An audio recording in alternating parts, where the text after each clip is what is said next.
It is just a huge honor for me today to bring onto the show Dr. John Soforic. He's the author of The Wealthy Gardener. He was once a chiropractor with $200,000 in student debt. He retired at 49 years old with a retirement income of $240,000 a year.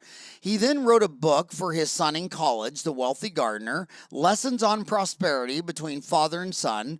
The book became an absolute Amazon bestseller, hit number 46 worldwide on Audible, and has been translated into 6 languages. He's not a dentist. He's a chiropractor, but his friends are all dentists, he says. He was a chiropractor for 25 years, and he flipped houses and built a real estate business of 110 units, and then he wrote The Wealthy Gardener. And the reason I'm bringing you on the show is, oh my God, everybody always associates dentists with golfing, and I get all my friends, they love that game. But my God, do they love, when they diversify, their first business is it's always real estate. In fact, on Dental Town, some of the there's one thread called the real estate investment. Here, let me pull it up. Just search real estate, and let me find that thread. Real estate. I mean that. Some of those real estate threads are just they're crazy. They're just crazy long. Dentists love real estate. I assume it's because they're so tired of dealing with people and patients and staff that it's kind of nice to talk to a home or a building or a piece of land. But how are you doing, John? And thank you so much for coming on the show. Thank you, Howard. I have about 5 things to answer from what you just said right there. And yeah, I think that it's funny you say that, because when I remember when I was 32 years old, I myself met a dentist. I'm 55 years old right now, and he was a friend of a friend, and he had 32 paid off rentals. And at that time, I'm 32 years old. I'm struggling through my practice. And that son of a gun, a lot of times you say, why would dentists get into it? And I think the reason is you get into it for retirement. You start building a retirement income that's not exclusive, doesn't use your own hours. Of course, that makes sense. So he got into it for that. But he had this rule where he spent every damn dime of his rental income every month. So he did it for the retirement, but he spent it all, and he didn't care because he had another month coming at him. And so he had his house here, he had a house up in New York, he had a house on the Gulf Coast, and he was living large because of his rentals. And I could not help but see the contrast in that man's life versus my own. And yeah. I've had Grant Cardone come on the show twice, and what I love the most about Grant is that he really motivated 2 of my 4 sons to go down that road. And as a father, you always so appreciate people who have an impact on your children.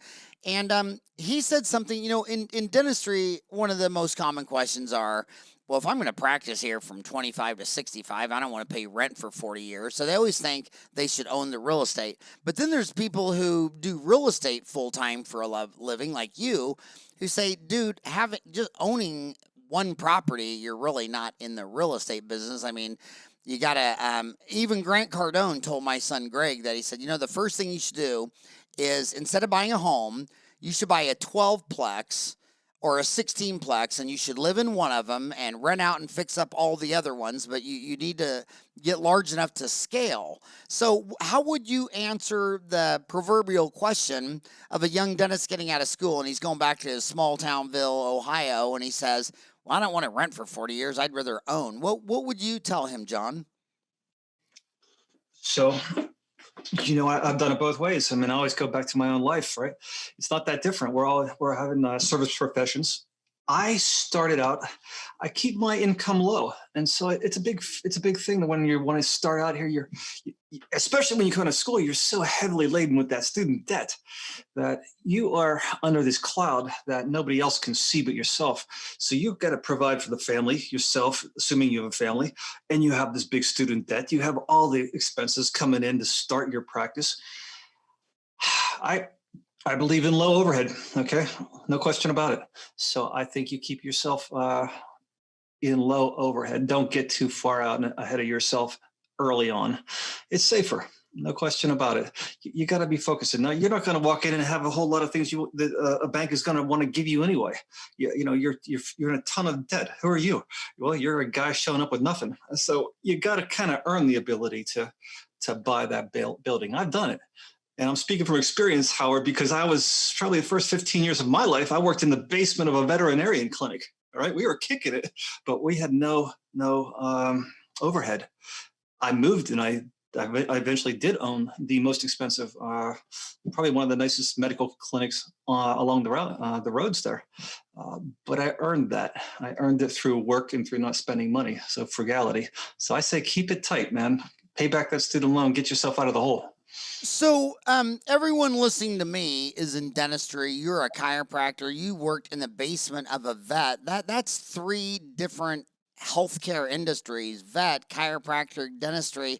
I always, it seems to me that veterinarians, chiropractors, dentists, physicians, lawyers, they never live below their means. They always seem, there's something about their DNA where they can't spend the weekend at the lake. They got to fly somewhere and go on a cruise. They can't just do anything normal for vacation. They got to go skiing. They can't have a Honda. They got to have a Range Rover. They can't get a 3-bedroom, 2-bath. It's got to be a 5-bed. I mean, I just sit there and talk to dentists. I'll go through like 16 categories and say, just name one category where your spending is average. Even their wife's wedding ring is 3 carats. I mean, I don't know if my God, how paranoid do you have to be with your lover to put a 3-carat rock on her finger? I mean, why don't you just chain her up to the home? I mean, do you think doctors, vets, chiropractors, do you think they have a bigger spending problem than the average patient? I don't think it. I know it. I know it. But it depends on where you're coming from. Like, you realize that where I'm coming from, my grandfather was a coal miner. My parents got together and they started out their marriage in half of a trailer, not a full trailer. I come out of school. I'm the first chiropractor. I'm the first person from my entire family that's ever graduated from college. So that was my start. I have, like you said at the start, I do have friends that are dentists. Some of my best friends are dentists, and I see a lot of complaining, and they're all good guys. They're all good guys, and they're all talking about how reimbursement is changing. They're the smartest of the smart. They're good people, but they can't control that spending. They all have houses twice as big as mine. And so, yeah, I don't think it. I know it. I see it. So when you say you were you came from a coal miner. My grandfather I'm in Western Pennsylvania, outside of Pittsburgh. Is there any chance that you're related to Loretta Lynn? Coal miner's daughter. Oh my God, that was a great movie, and Sissy Spacek just nailed it. Did growing up in Pennsylvania from a family with coal miners? Did that movie, was it? Did they like the movie? Was it on, or did they think it was Hollywood weird? Something I never saw. I'll tell you the truth, Howard. I never saw the movie. I can tell you that it's all part of our DNA around here, though. It's like we're only a couple of generations removed from that, where my grandfather actually did get paid for money that was only used at the company store. That whole story, that was real, in my life. And so, my dad came into this family in one of the poorest families in our country, in our area. So it's all real to me. I did not watch the movie, but we kind of lived that life. We know it. And there's it's a interesting, when I think of Pennsylvania, there are some tough areas in poverty and things like that. But I always think of the Amish also, and I always want to remind the dentist that, a lot of dentists, they overspend because I think the number one skill that Homo sapiens can do is they can detach themselves from the present. You look at a zebra. He's eating while he's looking for hyenas and lions. He's 100% in the present. But humans learned how to detach from the present and start thinking. Well, most of their thoughts are fantasy in nature, and they have nothing to do with the reality. And a lot of them think that that when you tell them the average dentist makes this much money, they say, "Yeah, well, we deserve it. We weren't." They can rationalize anything. They can rationalize anything. It's what they do. It's their best skill. But they don't realize that the only reason they make that kind of money is because they're in bed with the government, who has state boards, who when a qualified dentist from Mexico comes up to Phoenix to start doing dentistry on poor Mexicans on the Guadalupe Indian Reservation where there are no American dentists, the government arrests them and puts them in a cage and deports them. You're out there in Pennsylvania, they do the same to the Amish, separation of church and state. Hell, there's been health officials. I've read it in your Pennsylvania Times where Amish dentists are harassed by the Pennsylvania State Board. So basically, they make all their money because the boards keep all of these foreign-trained doctors and dentists out, and they always do it under the guise of, "Oh, well, we're protecting the people." It's like, dude, the people on the Guadalupe Indian Reservation and the Amish, they don't get any dentistry. Have you ever seen Breaking Amish? They all got dentures by the time they're 20. So they justify their existence. And then on top of that, it's like, I pay $1,000 for an iPhone. Shit, dentists and chiropractors, they know the patient ain't going to pay $1,000 for their iPhone, so they want the government to pay it, the insurance companies, that they're always bad-mouthing all these other people for not giving them the money they deserve, when the real issue is they don't even deserve the money they get, and they spend too much. And they got to dial down their ego and their expectations and try to live like a normal person. Is that how you try to coach them? Or do you give up on trying to bring them to reality and just say, man, we got to really ramp up this real estate business because your spending is so irrational. We got to build up your business to match your spending. What is your approach to it? Reality, or just try to match their insanity? Well, let's get one thing straight. Okay, I'm calling these dentists my friends. Okay, these guys, these friends of mine aren't really looking for advice from me. All right, they always called me. They always said, DC at the end of my name stood for dumb chiropractor, right? Doctor of chiropractic. I've never heard of that one. DC is, oh my God, that is hilarious. So then what does DDS stand for? DMDs and all this kind of stuff. Yeah, we make up words, but they're not looking for advice. They're not. But until Howard, I will say this, okay, to get serious for 1 minute. They always did kind of look down at me a little whenever I was going into this real estate stuff. I would go into real estate, you look like you're going on the other side of the tracks. You're doing this, you're building rentals, you're flipping houses, you're outside of your practice. And what does that look like from the inside? From people who are they're looking at you, they're thinking, well, this guy must be hurting financially if he's going out and running around while we're golfing. He's doing this. What are you doing that for? And they're kind of like questioning me until their kids are ready to go to college, until they're right there. And now I start getting questions like, hey, how do I get into that real estate thing, on the side? And then I'll say, I've had this conversation, and this is where it gets a little sad, because I'll say, well, okay, here's how it works. You're trying to cover this. You're trying to get a cash flow for this amount of money, a return on income. How much money do you have? And we go quiet. They don't have the money. There's no investment money, because it just goes back to what you're talking about. If you don't think about what you want in the future, you'll just choose what you want right now in the present. So you do have that brain of a animal that can foresee the future, see what your troubles are out there, and try to have contingency plans for that. I think that's what real estate is, or any other business is. You're trying to get some sort of a stream coming to you that doesn't involve you.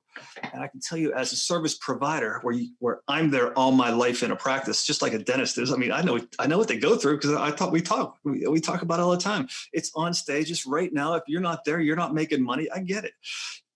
When you start to make a little bit of money, even a trickle, that has nothing to do with your presence, man, that's a different game. Your eyes light up. I can promise you that makes you feel like you just discovered a river of gold that you just never knew existed. That's a different kind of reward, and that's what they wanted, but they wanted it too late.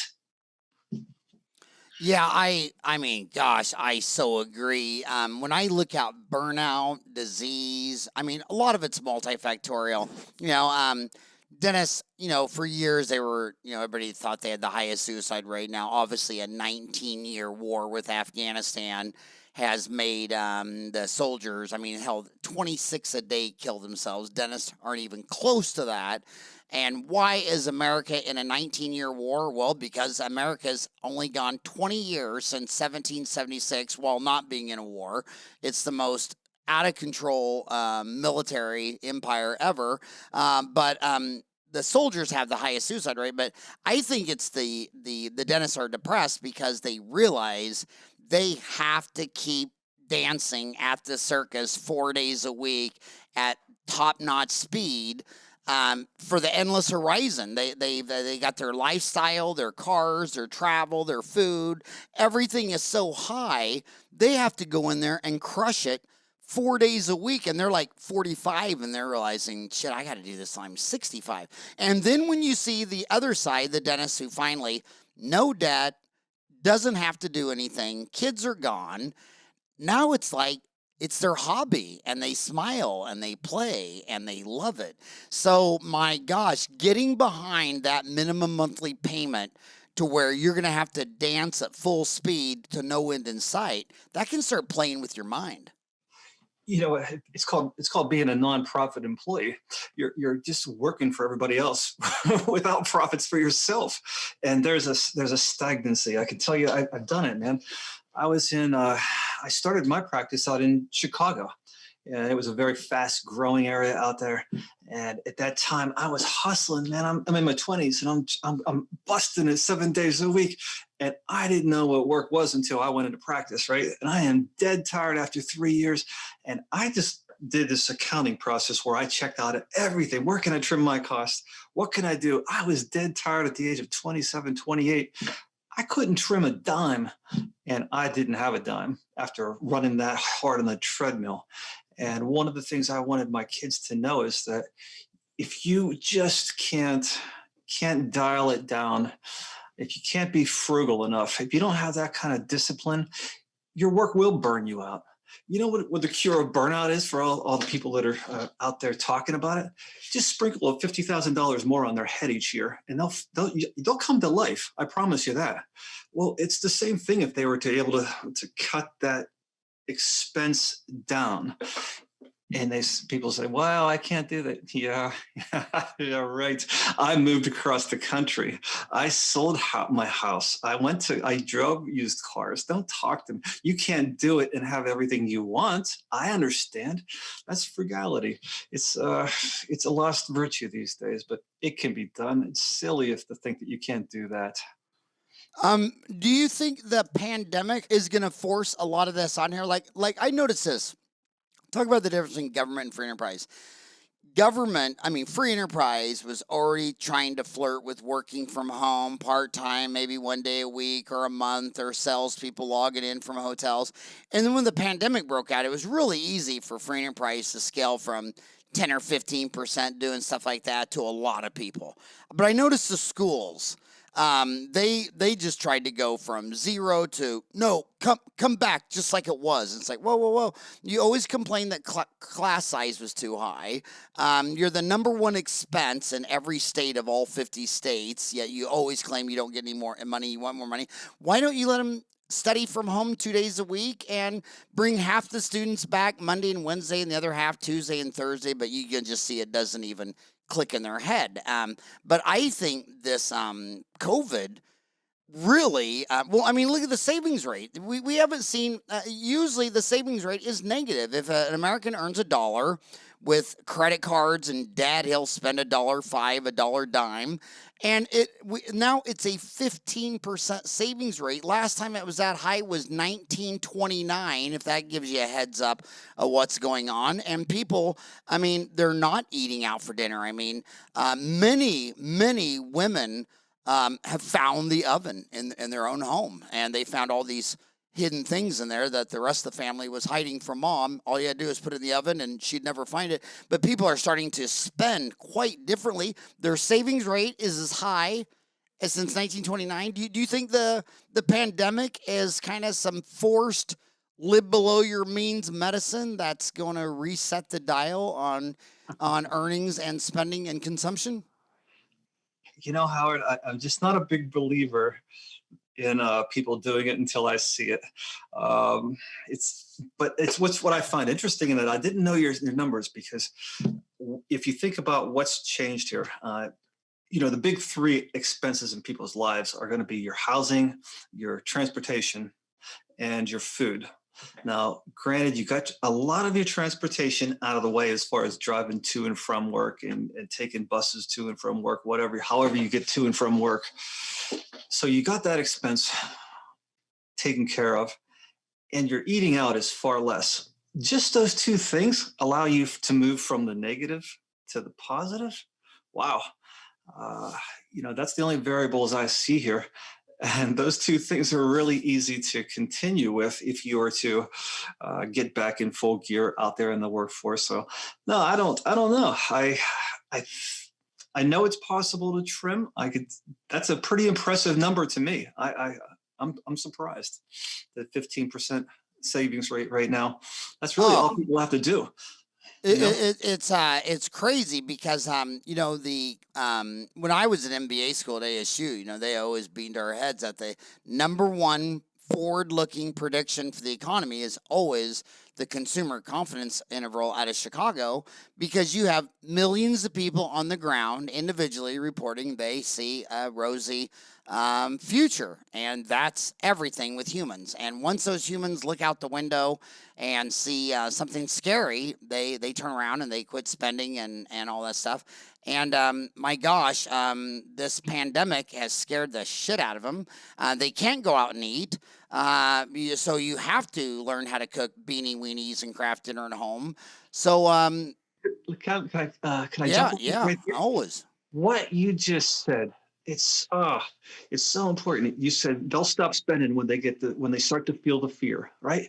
One of the principles in my book that I was talking about that gets a little crap, it gets a little pushback from people, is that you can use financial fears to motivate yourself. I had it all my life. And what you're talking about right now, they're feeling the fear, they're not spending. Well, think about it. I mean, as me as a chiropractor, Howard, I was going through my 20s. I had nothing. I was going through my 30s. I needed to get some sort of an income. I saw that I needed to get that outside of my practice, because every year my practice was earning less and less and less. Shrinking insurance reimbursement is real. And I was bummed every time it turned into a new year, because on January 1st, the new insurance stuff comes into a chiropractor's office. They tell you how they're changing everything, and it's always worse for you, and you're bummed because it's worse. And then on the other side, this is the best it'll ever be. It's always getting worse for me as a chiropractor. Well, it's not too hard to think ahead and say, that really sucks, and my future is way worse than it is right now. So out of fear, I got to save my money.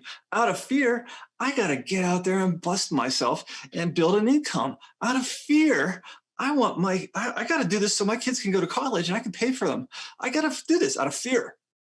Just like you said, you can use fear to motivate yourself if you open up your eyes and you have the balls to actually see the danger in the future.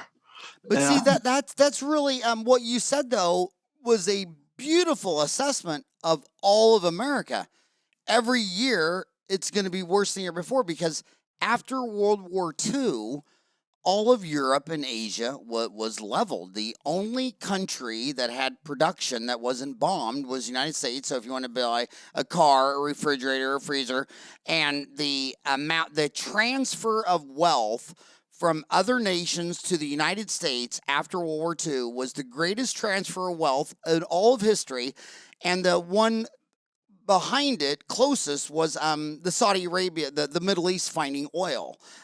It was just amazing. Well, so then you had the American the Longshoremen's Union that circled all the ports. Nothing came in or out of the country without the union. They started asking for all this money and dental benefits. So that's the beginning of dental insurance. It turned into the Longshoremen's Club. And when I got out of school in '87, I would just send in my fees and the insurance to pay 100% clean exam and x-ray, 80% filling root canal, and half for the big crowns, indentions, and partials. And it was just a gravy train. It was just like the longer you work, the more money you could make. And if you needed an extra couple $1,000s, you just would take on one more toothache at the end of the day. And then as the rest of the world came online, not only did Japan and Germany declare their reconstruction after World War II about 1980, but while they were trying to get back online, China and Korea jumped out in front, and Singapore and Hong Kong. And I guarantee you, during this last 4-year administration thing where we canceled all these trade deals and all that kind of stuff, they already have reformed their own groups without us, given us the birds. And I don't think any Americans have any idea the ramifications of how much China took advantage of this coronavirus and the pandemic and politics, and they're the only growing economy this year. I mean, they're rocking. In fact, if you sell luxury goods, China used to buy 40% of the year's luxury goods. 2020, they bought 80%. Everyone else is contracting. So these are, so dentistry is same thing. Every year, our dental insurance companies cut our fees more. You buy a practice from you and you're on Delta Premier, but the new guy that buys it, he doesn't get your dental Premier. He's on the dental PPO. So dentistry is like that. They're going to make less and less money from third-party insurers every year going forward. They're following you to the T. How does it look for chiropractics? It looks like cash practice, Howard. It looks like cash practice. I'm like you. When I started in 1990, I came out and I could charge what I wanted to charge, and they would pretty much pay 90% for chiropractic at that point. All right, we're service providers. You know, I would see a patient every 15 minutes, and so there's where your money's made. Now, I retire from practice at the age of 50. That's about 25 years out. I'm making less per person. Same 15 minutes. I can't duplicate myself. I took a pay cut over 25 years. Well, how does it look? It looks like every year the insurance reimbursement gets smaller, meaning the deductibles are back, they're getting bigger. The copays are so large now that it looks like there's chiropractic coverage until you notice the copay is larger than the actual cost of the visit. Well, what's that? That's not insurance. They call it insurance. Yeah, I get chiropractic on there, but I have a $60 copay. Well, hell, we only charge $50 for a visit anyway. So it's cash. You know what I mean? So that's how it all works. It's cash, man. And so what they did was build in an incentive. They decentivized people to go. Of course they did. They put up a barrier to treatment, and it works. You know, you're working it out in the middle class. A lot of us are, you know, it's a good life around here, but people don't. They're earning about $50,000. You know, they don't have cash like that, so they'll pay the vet, they'll pay the dentist because they want to look pretty. They'll pay the vet because it's their pet, but don't ask them to fix their sciatica. It's a different game when it comes to chiropractic. It's tougher. And you have a smaller pool to begin with because only 7.5% of Americans go to the chiropractor on any given year. Correct? Sure. You have and you know, it's like there's a chiropractor on every corner. It's like chiropractors and barbers and so there's a lot of competition. Everybody's coming out into this field, and I can't tell you. I'm always torn because you always have the young people come up and say, well, thinking about being a chiropractor, and I say, man, okay. If you really want to do this for your, because you want to get in there and serve people, you want to be, useful in that way, a meaningful life. I mean, it's still ranked as one of the top 5, in the books as one of the top 5 most meaningful careers you can get into is chiropractor. Meaningful being a subjective term that people feel meaningful. Okay, that meaning goes away when you're thinking about cash flow. It's everybody's happy but you when you don't have a dime at the end of a day. And so you're thinking about your kids going to college. You're thinking about bread on the table. You're thinking about, I don't have any retirement. All of a sudden, that meaningfulness goes right out the window because you don't have a profit. And so I don't like the practice of chiropractic right now and going forward. It's cash. And you also worked in the basement of a vet. So your friends are dentists. What would you say if someone was saying, "Well, I can't decide if I want to be a dentist, a chiropractor, or a vet"? What would you say to them? Well, how smart are you? Everybody loves their puppy, but you got to be pretty intelligent to be a vet. That's not the easiest schooling in the world. I think that even dentistry, it's probably a higher aptitude and a higher intelligence level to get into than to get into chiropractic. A lot of us can be dummies, so there's a little truth to that. Uh, we're competent people, but there's a scale of what can you do. I would be a little. Now, if I was getting into the dentistry, I have one of my best friends is actually an orthodontist. That that is a job. That is a profession where you just count your money. Uh, that's a fantastic job. However, I don't think that everybody out there thinking they can be a dentist can be a dentist. Uh, I think you have to figure out what you're smart enough to do, what you're disciplined enough to do, and if you really want that job for yourself, you got to really like the people. I would say that there are other ways to make money if that's what the goal is. Other ways to make money, bigger profits out there. So, your genre of your book, finance, saving. I mean, going back to Rich Dad, Poor Dad, all these different.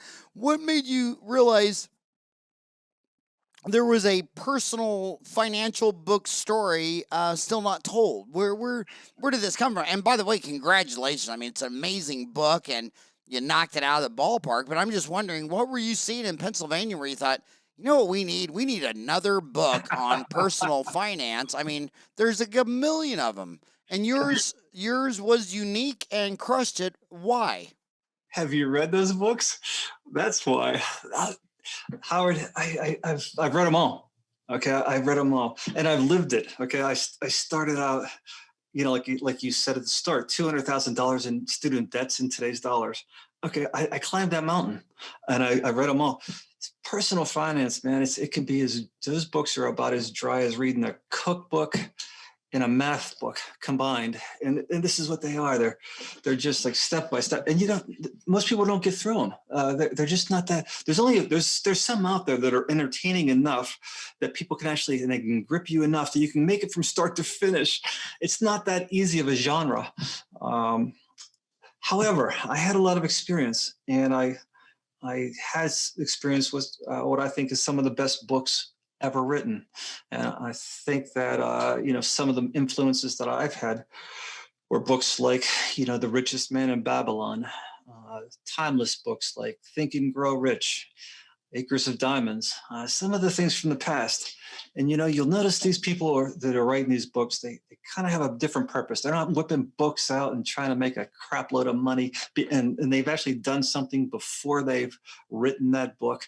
And so it comes off deeper.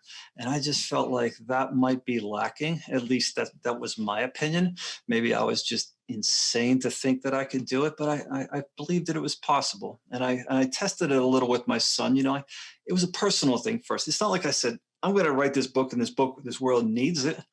I was saying, I'm coming out of my practice. I'm 50 years old. I reached my goals. My son is in college. He's coming out of college. What do I do? What do I do? And so that was the answer to what do I do? I just wanted to send him out into the world prepared. And that's where it started. I didn't really think that the world needed me. I thought that he did. I always felt in math that the kids had no idea what the teacher was trying to explain, and then they see a formula, and then they just start trying to shove numbers into a formula. And this Goldfinger in Operation Logistics, he said, "You know what I'm going to do? I'm going to write a book with no math, and it's going to be a love story. It's going to be a man and his wife, and he works at a place, and they just come home from work every day and bitch all during dinner about how crazy the work is. And I'm going to teach them operations and logistics in a love story without putting a math numeral there." And it just crushed it. Rich Dad, Poor Dad book did that. You did it. I mean, nobody should pick up a pencil and write a numeric number and do any mathematical problem until they can look you in the eyes and tell you what they're trying to do and why they're trying to do it. And then it's a matter of, well, then hell, at that point, let the calculator or the computer do it. They know what they're doing. So I think what you did was put it in human terms, and human terms doesn't involve cosines and tangents and derivatives.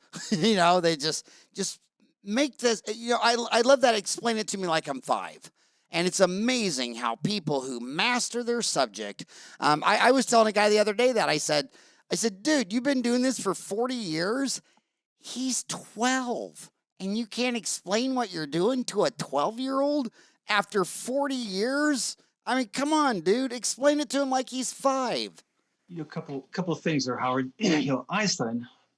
Einstein, not to put ourselves in the class of Einstein, but he said that your job is to simplify it to its basic level, but not beyond and not too much. You can go beyond, right?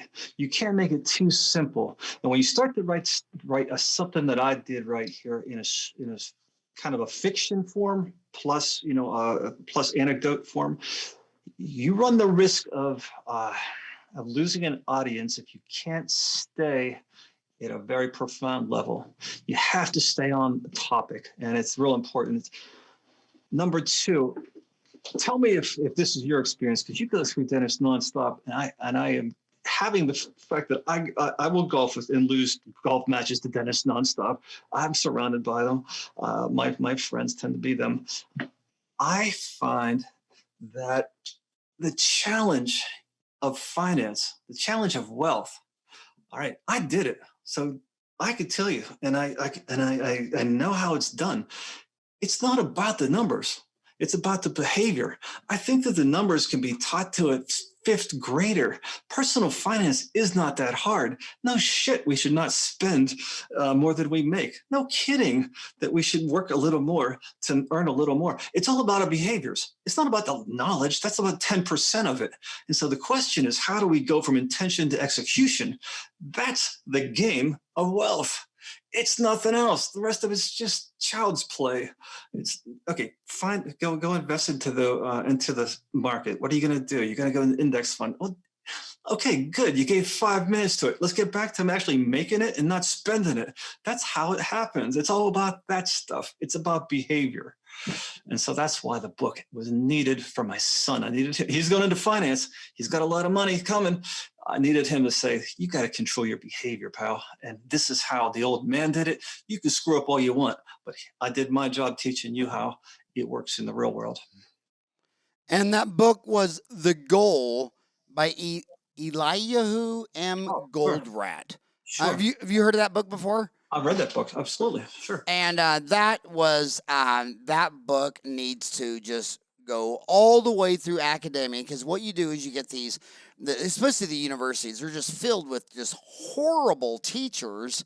And so their only goal is to prove that they know more than you. So they start each class with a bunch of math equations to make everybody like foggy and not know what's going on. So at the end of the course, you're just saying, oh, well, the teacher's real smart and I'm real dumb. And it's like, well, that was his only goal.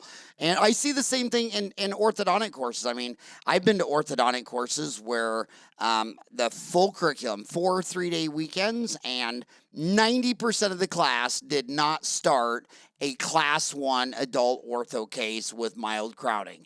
And then I've gone to 4 3-day weekend courses with other ones. And I mean, halfway through the course, everybody in the class has already started a case. One person is teaching and motivating and trying to make you a better version of yourself, and the other person it's all about him, and he's just trying to, fill his empty hole of no self-esteem. And there's, his barrel doesn't have there's a hole in the floor, so no matter how much praise you give him, it's not enough. But this Elijah Goldratt, he changed the world, and he needs to get people to start talking the way humans perceive. I mean, they see with their eyes, it's not their ears, and they're humans. And I think your book was a very, very human book. It was a father talking to a son. Um, you know, um, I mean, my gosh, are you going to do another one? Let me backtrack and then answer that. That goal, the book, the goal. The one thing that was struck me from that book that you brought up there is that he talks about constraints and linchpins being in every system throughout different businesses. And it's one of the hardest things for me is to put people on jobs knowing they're going to stand around, even though they're going to be ready for the capacity to come down that pipeline, and then it'll be like they'll be you'll have this full efficient system intact and ready, even though it burns a little bit of money waiting for so sometimes you have to have those people standing around the front desk waiting for full time, for on time. And that was a hard one for me from that book, The Goal. It was a good learning principle that I took out of that one. And I believe that's what the books are for. You take one thing out of there, and then another thing. That was an important lesson from that book for me. Am I going to write another one? I'm in the process, Howard. And I say this, that we're back to it, where I'll write one chapter. I'll send it to my son. And it's, once again, we're going through the process. It's he and I right now. Yes, it's an action manual, a follow-up to The Wealthy Gardener. And I reserve the right to not publish it if I'm not satisfied at the end. I don't have this idea of grandeur, that everything I do turns to gold. And so sometimes I'll try to finish, and then I'll decide at that point, just like the first time around. This is between him and I right now. And we're working through a book that's a condensation of The Wealthy Gardener, but more of an action manual. Just do, action steps called The Wealthy. So do you just have one child? Is he your only child? Is this a No, father? no, and that's a good point you bring up. No, I have a daughter. She is a few years older than her, but she doesn't have the interest in the same things that he does.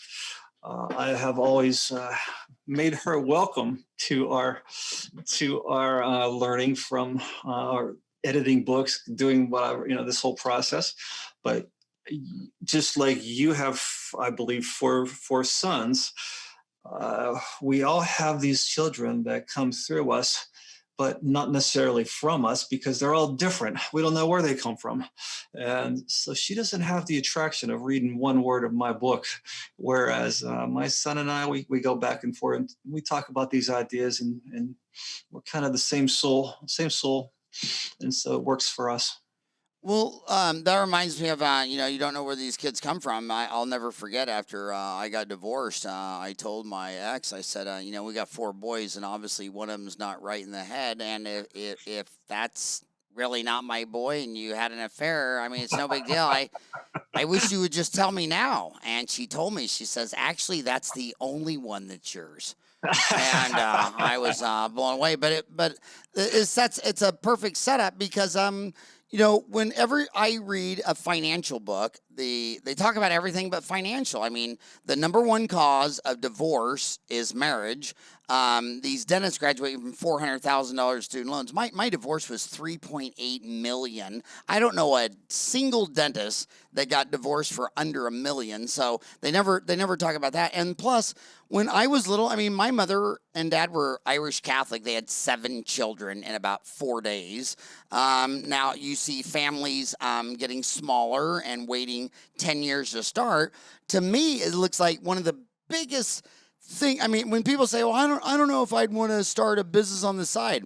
Well, you don't have to. Just don't get married, and you'll never get divorced and pay alimony, and don't have any kids. You don't have to worry about any college. And if you just don't buy a big house and a Lamborghini and eat out 3 nights a week, I mean, it's amazing, this country, the mass production of low-cost goods and services. Like the other day, I was in a trailer park. A lot of my family lives in trailers, and they're nice. And it's a retirement park out here. And you go to these trailers, and I mean, there's so many senior citizens that if they're debt-free, $1,000 a month, they live a pretty good life. So again, how do you get these dentists to not give the alimony? Why do you have to put your kids through school? I mean, I guarantee when I was in school, you knew who the daddy did were. If daddy paid for everything and you had a credit card, they were always had the best drugs. They had the nicest cars. I mean, if you couldn't afford a dime bag, they had, they had it all. I mean, anybody who went, you would think anybody who would become a dentist, a chiropractor, or a vet would have seen enough realistic feedback to say, no, I'd rather you put yourself through college. You'll be working your ass off because you're either going to be really busy and working hard and barely getting by, or you're just going to be in hedonismville, doing all kinds of behaviors that shouldn't be done. Like your marijuana smoking binges, Ed Creighton. Yeah. Like those things. Well, I mean, seriously, back in the day, there were some really bad drugs, and I know for a fact the only reason we never did them. Remember during the Miami Vice days and all that stuff? No, I don't know anything about this. Howard, you tell me all about it. Oh my God! And it was $100 a gram. You're like, dude, I make $2.75 an hour. I mean, that's that's nothing I'll even think about again. I don't want to hear it. You dentist students. You know what they did? They would give themselves. These are my friends, so I got the inside story here. They would give themselves up for medical experiments here in Pittsburgh because they would get paid to be to stuff up your nose and pull things out of you. You would give your body to science because that would give you beer money for the weekend. That's how they all did it here. They would all go in and then they all go out at nighttime. So it was kind of crazy. And in Kansas City, from 84 to 87, if you went into a bar and ordered a beer, it'd be about $2.75. And if you walked into the liquor store and bought a case of Wiedelmann's, that was $2.75. And we used to always sit there and think, who are these people that can't drink at home? I mean, and the pandemic has seen that. In fact, I was rattled by you. Have you been reading about, obviously, the toilet paper shortage? Yeah, sure. Do you know what the main driver of the toilet paper shortage is? I mean, you got a country that cuts down trees and makes toilet paper and paper towels, and the population hasn't changed. It's the supply chain. We used to do half of our pooping at work and restaurants and out, and now we're doing it all at home. And all these B2C contracts where they had agreed to buy all this toilet paper for a year, and they're like, hey, can we cancel that? Because now they're buying it at Walmart and Target, and they're like, no, you're not going to cancel my contract. We have a supply chain contract. So it's not the amount of pooping, obviously. They're just pooping in a different place. Same thing with liquor. It's not half of liquor used to be consumed outside the home, and now the bars are mostly closed, so they're consuming the liquor at home. I still think this pandemic could really break a lot of bad spending habits that might actually help them on the other end of the pandemic. Do you see that coming? Well, two things, Howard. First of all, I've always had a appreciation for dentists because they do seem to drink so much through school, and it's not an easy education. So to combine those things, it's always been like this point of respect for me that somehow they're really high achieving, intelligent people that they can do this. So that's been my experience. And I have to say that even though I've done a lot of research before this, this podcast, I didn't know we were going to be talking about pooping, but we're gonna take it and run here. And I would say that I didn't know anything about the why we are outside of the pandemic, running out of toilet paper right now.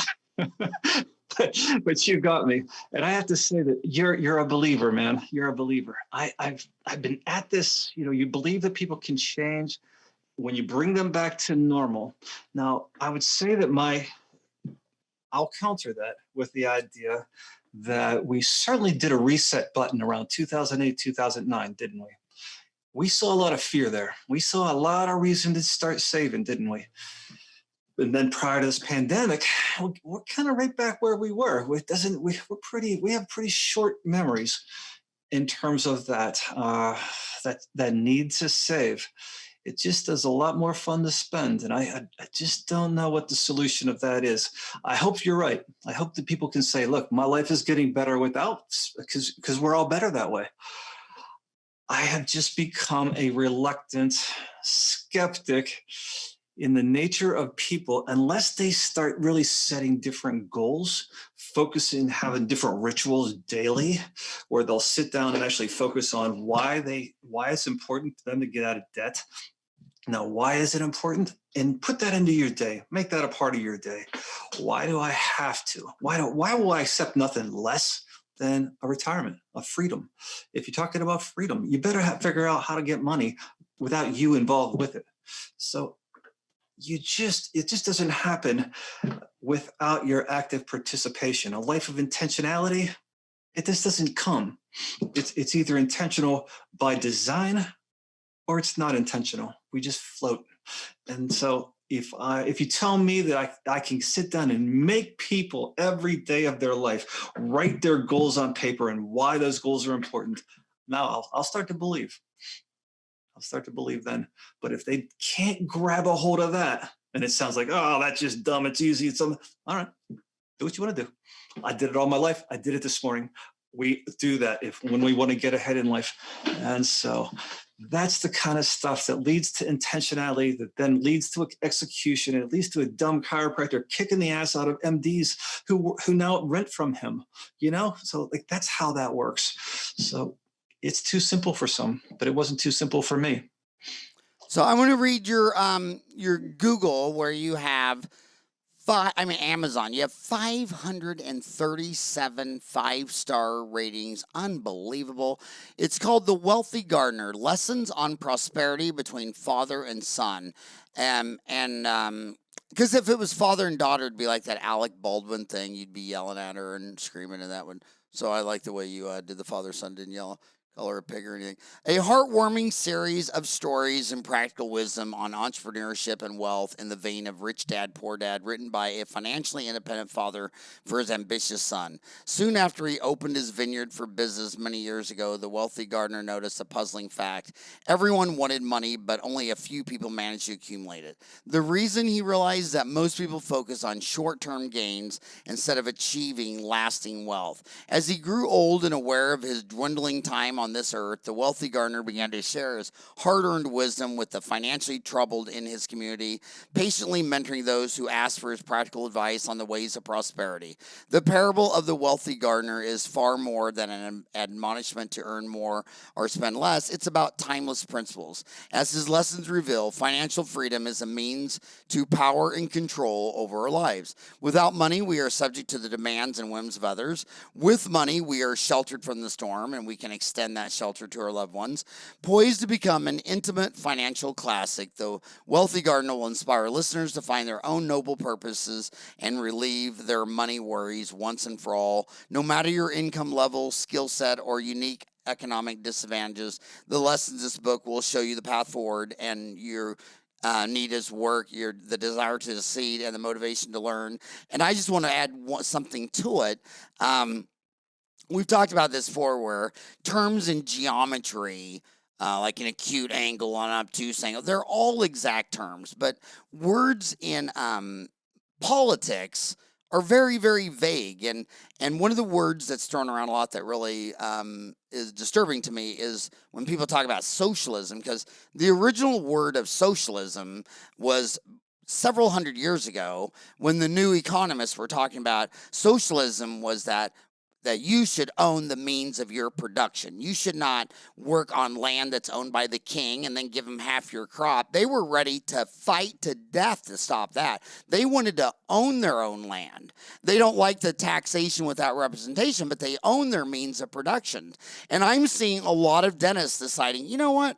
I don't need to own my dental office. It'd just be a lot easier to just go work for a big chain. Okay, so now you lost all the lessons of socialism. You no longer own your own means of production. And during a contraction, you will be discarded and thrown away like tissues and toilet paper.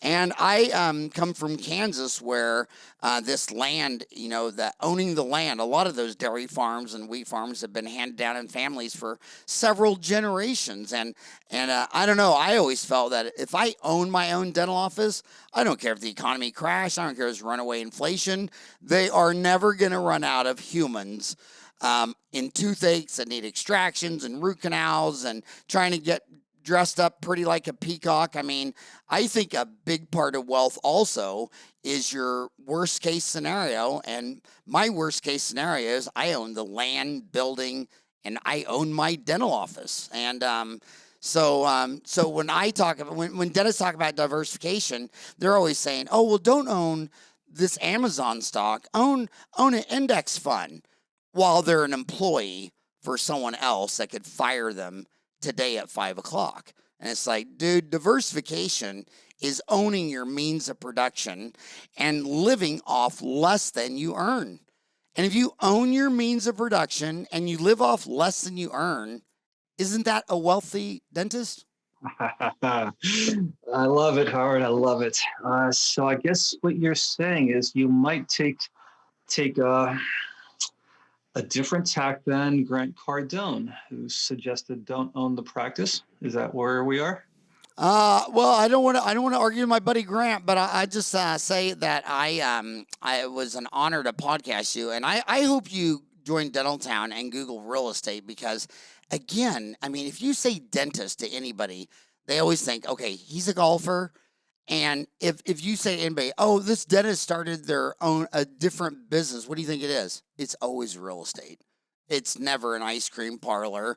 Well, let me give you let me back exactly what you're talking about, because while it sounds humbling to some people that I started in the basement of a veterinarian clinic, and we kicked ass in that basement of the veterinarian clinic too. Okay, it was just all profit, So there was some advantages to this, and then I moved down the road and I bought one of probably the nicest medical complex in the area.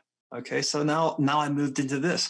I got my own place, my own sign on the road. I'm looking sweet. Well, guess who retired? Okay, so I'm retired because I did exactly what you're saying, Howard. I now have an optometrist in there. Well, it's not bad having an optometrist in a big clinic right there, a big spread, because that guy is the equal of six residential places for me. That's how commercial works. So should I have not owned my own place?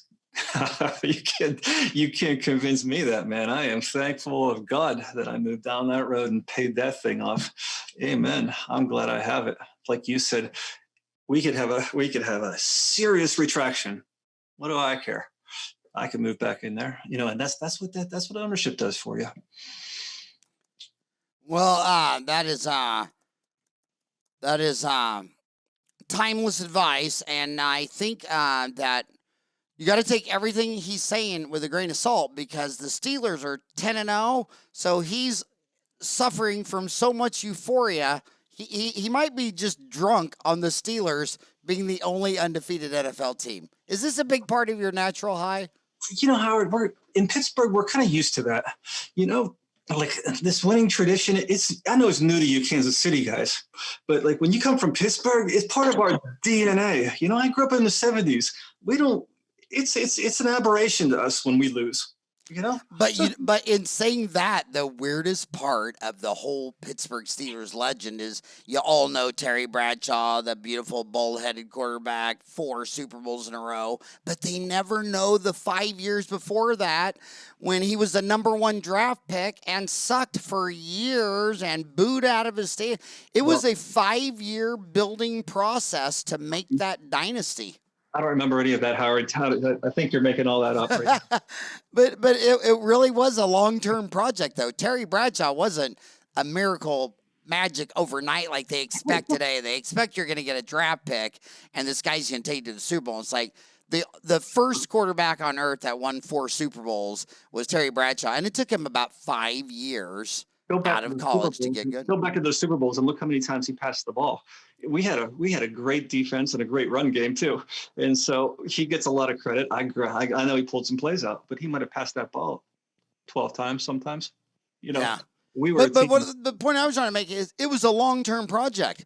You stuck with a number 1 draft pick for 5 years That's how we do before. it here in Pittsburgh, Howard. We're badasses. All right. And that's how investing works. It's a long-term deal. You're not gonna pick. My I see my where you're homies going. wanna pick like the next big Amazon stock that goes up 30,000%, and they just don't realize that's not how it's gonna work. So you're talking about the mushroom cloud of success, which everybody talks about, and Hollywood makes it seem like that's real, versus the plodding, consistent days of dull, mundane, consistent progress, which is how it really works.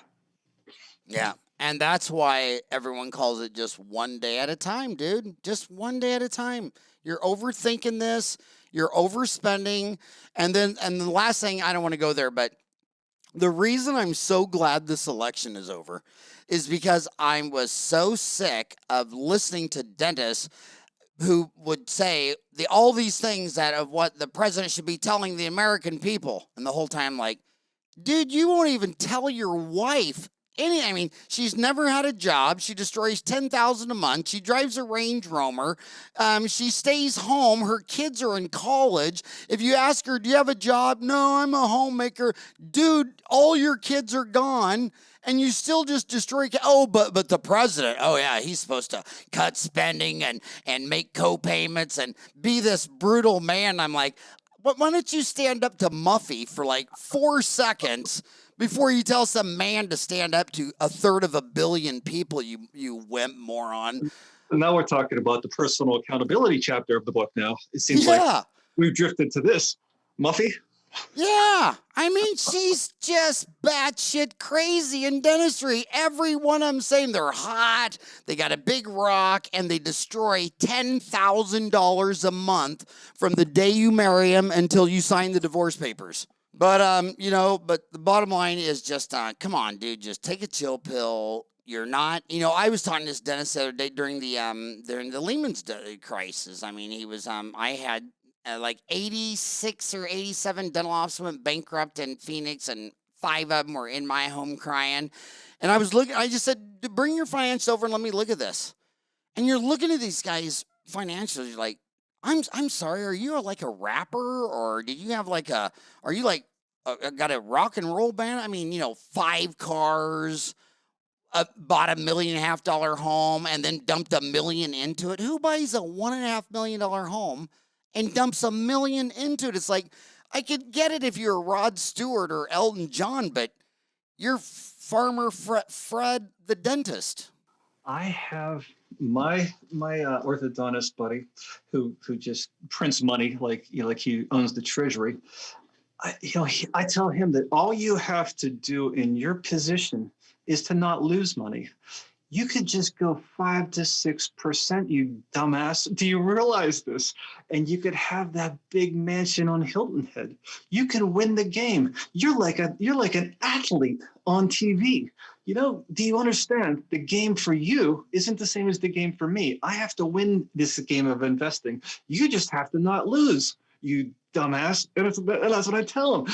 And he laughs and then the other thing, if you're a dentist, why would you need a boat? Every dentist has a boat. Why would you need a cabin? Every dentist has a cabin. I mean, if you're a dentist, you shouldn't need a single luxury item because all your friends have one. I'll tell you why, because of Muffy. Well, hey, John, thank you so much for coming on the show. You can never have enough lessons and sermons on living below your means. And my gosh, this pandemic, it's actually for the first time, it's lowering dentist labor costs.